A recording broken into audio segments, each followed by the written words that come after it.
Hey y'all, it's Ash Lambert with Stardom E Magazine here at Downstream Casino and Resort in Quapaw, Oklahoma for the Country Music Festival 2016. I'm here with Barrett Baber, pronounced it correctly. Nailed it. Good. Nailed it. Okay, well good, because otherwise we'd have to do some editing. So, I told you that I was going to ask not the traditional cookie cutter questions. So, but first of all, I'm going to ask one traditional question. All right. Why did you get into music? What was it?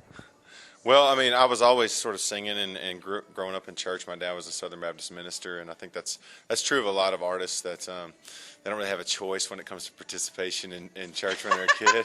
Right. And so one of the things I did was just sing. I was always singing, and so when I went to, sang throughout high school, just focusing on vocal stuff. But then when I got into college, I learned how to play guitar because I was trying to pick up chicks. Yeah, that's and a good reason. That's pretty much so try to seal the deal there. So I learned how to play guitar, started writing songs, and that was pretty much it. I started gigging, playing acoustic shows in little bars and frat houses, and it's been kind of a wild 15-year-long ride since then. Very cool. That's a really long time to stay in a very brutal industry. So what kept you going for this dream? You know, because there's so many excellent singers that are out there. You're obviously one of them. But to get on there and be blessed to be able to be on stage, what kept you going through all of that? Well, I mean, I realized long ago that it was, the odds are very, very long to do anything in music professionally, and so I kind of was a realist when it came to that.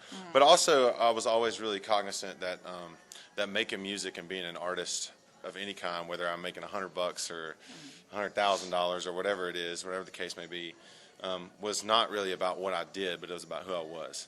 And so that was something I was always going to do. I was always going to write songs, always going to perform, always going to have gigs, always going to do that. And so it was less about what my job was and more about just who I am. And so I think that's kind of what kept me going, is that I just do music. It's in me. I'm singing all the time. It annoys my wife like crazy, but it just is what I am. Just a guy who loves to sing and create music. Okay, so since you're singing all of the time, you told me you have a 2-year-old and a 4-year-old. What is like the most annoying child song that gets stuck in your head like all the time? You are my sunshine, my only sun. You make me happy. That's awesome. My kids sing that all the time, and I love singing it too because it is a beautiful thing. It's a beautiful song. And my grandmother used to sing that to me. I sing it to my kids. But it gets stuck in there. It runs on repeat a lot in my house. Yeah, very cool. Okay, so how do you balance being married, having kiddos, and still chasing your dream? And obviously that requires you to travel a heck of a lot. So how do you balance all of that? It's not easy, and I don't sleep very much. Really? I spend a lot of time awake, Yeah. trying to figure out one thing or the other, being a dad and husband or being a musician. But those are sacrifices that everyone has to make. I think in this business, I think it's something that you can have both of, but it's certainly a juggling act, and you have to, number one, have a great partner in life who's willing to make huge sacrifices for you and of their time with you, but also just for you, and recognize that I wouldn't be the same me if I wasn't doing this or wasn't chasing this dream. So that's just part of the deal. So I'm fortunate in that I have a wife, Sarah, that's amazing, that's always been amazing and supported me every step of the way.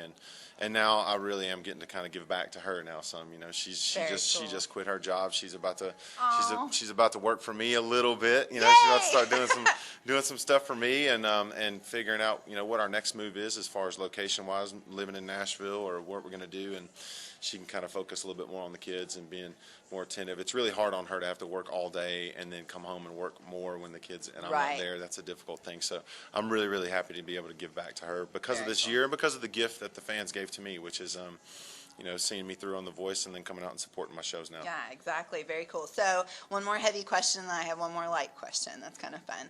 So the heavy question is, at the end of your life, what is the legacy that you as a performer and as a human being want to leave behind for other people? Because so many people have that belief that celebrities are like the chosen few.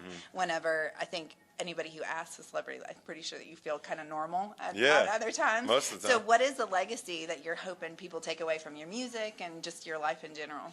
I think that's a great question, and I think I would hope that people at the end of my life would say that there's a guy who went and did it and set his mind to it and did it, and it wasn't handed to him, and he had to fight and claw and scrape for every inch that he got, and at the end of the day, he crossed the finish line. And I'm not even there yet. I know there's a lot of work to be done still for me from a career standpoint, and The things that I can control are the music and my attitude towards this life and the grind that it is sometimes. So I'm really focused now on making great music, cutting great records, and I would hope that maybe at the end of it, people would say, there's a dude that did it his way, that didn't give up, that grinded away and overcame a lot of adversity to succeed, and did it all with a great positive attitude that really affected all the people around him. Yeah, awesome. Okay, so then the light question is, I always like to ask, what is like an unglamorous, funny, behind the scenes story that like nobody knows yet or whatever, whether it was from your journey with the boys or whether it's with your journey now? Because I think a lot of people think like, you know, with the music industry, it's just gorgeous and like people are touching up your makeup all the time and all that kind of stuff. So it's a lot more glamorous on The Voice than it is on the road. I promise you that much. But there are people touching up your makeup and putting you, you know, tailoring your clothes for you. But I think recently one of the most unglamorous things that happened was I recently purchased a bus for us to tour in. Okay. And it's just small enough. It's a bus, but it's just small enough that we can all drive it. You know, the guys in the band. So there's not like it's not like a huge Taylor Swift bus, you know, with like amazing amenities and a you know, a bathtub in it or anything like that. Okay. It's a bunkhouse bus with bunks in it. We can all sleep in it and stuff. So I was driving it recently over to Nashville, and sometimes I'll stay when I'm in Nashville just to save some money. So it's I picked up the guys in the Kroger parking lot, and they are like, man, it smells like piss. And I was like, uh-oh, like what is it? So I get out, and of course I'm looking out, start looking at the sewer system and all that, and there's a definite leak that's happening. Oh, and so we drive like a few miles down the road. We stop at this campground. I pay the guy there. I said, look, dude, I got to deal with this sewer issue. Like, can I use your dumping station? He goes, no, that's only for campers. And I was like, well, how much is a site? And he was like, $25. And I said, you got a deal.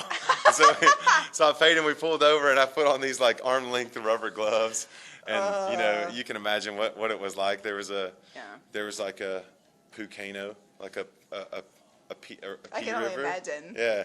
And there I was at a campsite, you know, all like famous Baber, not so famous, not so famous, dealing with feces on the side of the road. So the life, it's real. Keeping it real, right? Hashtag oh my grind. Gosh. Oh, get it on. Wow, that's so great. So thank you so much for your time. It's been awesome to talk to you. My pleasure. So, and hopefully you'll come back next year. Yeah, looking forward to the future and what the future holds. And I just appreciate everybody's support. If I could say one thing, it's that I do really appreciate the gift that's been given to me, and people support me on The Voice, and then supporting my original music, and got the new record coming out in November. Really excited about it. Going to be touring heavily. Oh, I didn't even ask you about that. I'm sorry. Okay, social media. Where can people find you? Yeah, jump on my Twitter, my Instagram, Facebook.